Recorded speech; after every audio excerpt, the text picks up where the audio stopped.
Assalamualaikum warahmatullahi wabarakatuh. Kami dari kelompok 9 yang beranggotakan Anis Wahyu Kusuma Wardani, NPM 2004010008, Novika Devi Fitriani, NPM 2004010113, dan Irwanti, NPM 2004010020.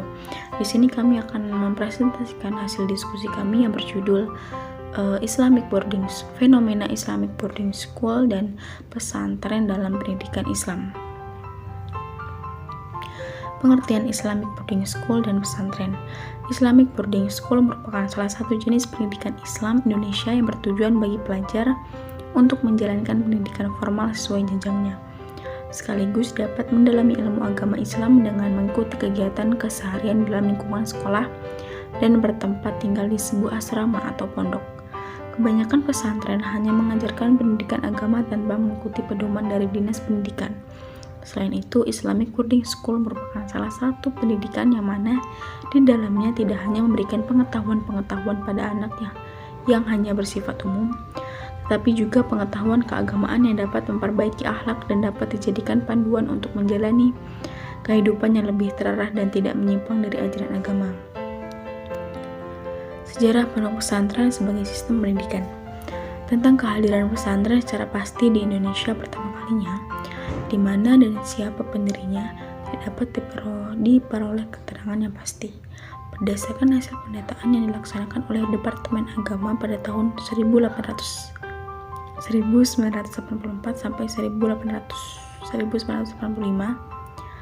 diperoleh keterangan bahwa pesantren tertua didirikan pada tahun 1602 di Pamekasan, Madura, dengan nama pesantren Jantams II.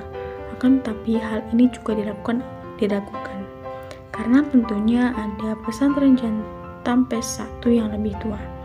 Walaupun demikian, pesantren merupakan lembaga pendidikan Islam tertua di Indonesia yang peran sertanya tidak diragukan lagi adalah sangat besar bagi perkembangan Islam di Nusantara. Pesantren telah lama menjadi lembaga yang memiliki kontribusi penting dalam ikut serta mencerdaskan bangsa. Prinsip-prinsip pendidikan pesantren.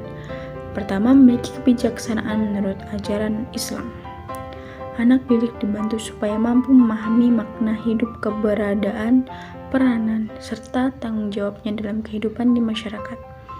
Memiliki kebebasan yang terpimpin.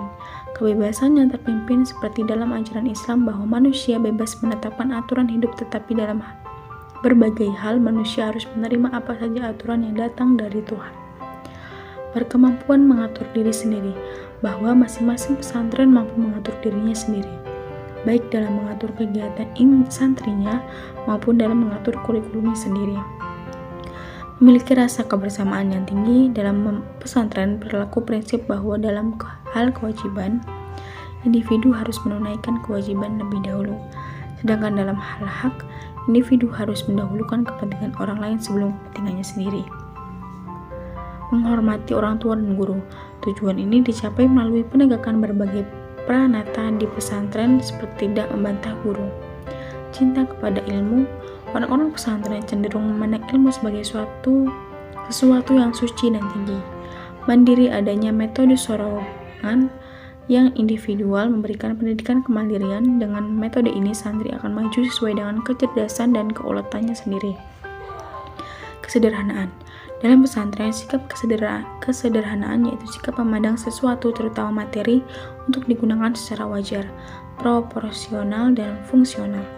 Kesederhanaan ini sesungguhnya merupakan realisasi ajaran Islam yang umumnya diajarkan oleh para sufi. Peran pesantren dalam pendidikan Islam. Pesantren sebagai lembaga pendidikan Islam sampai sekarang eksistensinya masih diakui, bahkan semakin memainkan perannya di tengah-tengah masyarakat dalam rangka menyiapkan sumber daya manusia yang handal dan berkualitas. Sistem pondok pesantren yang ditampilkan mempunyai keunikan dibandingkan dengan sistem yang diterapkan dalam pendidikan pada umumnya, seperti 1. Memakai sistem tradisional yang mempunyai kebebasan penuh dibandingkan dengan sekolah modern. Yang kedua, kehidupan di pesantren menampilkan semangat demokrasi. Ketiga, para santri dengan ketulusan hatinya masuk pesantren walaupun sebagian besar pesantren tidak mengeluarkan ijazah.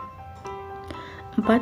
Sistem pondok pesantren mengutamakan kesederhanaan, idealisme, persaudaraan, persamaan, dan rasa percaya diri dan keberanian hidup. Yang terakhir, alumni pondok pesantren tidak ingin menduduki jabatan pemerintahan sehingga mereka hampir tidak dapat dikuasai oleh pemerintah. Demikian yang dapat kami sampaikan. Jika ada salah kata kami mohon maaf. Wassalamualaikum warahmatullahi wabarakatuh.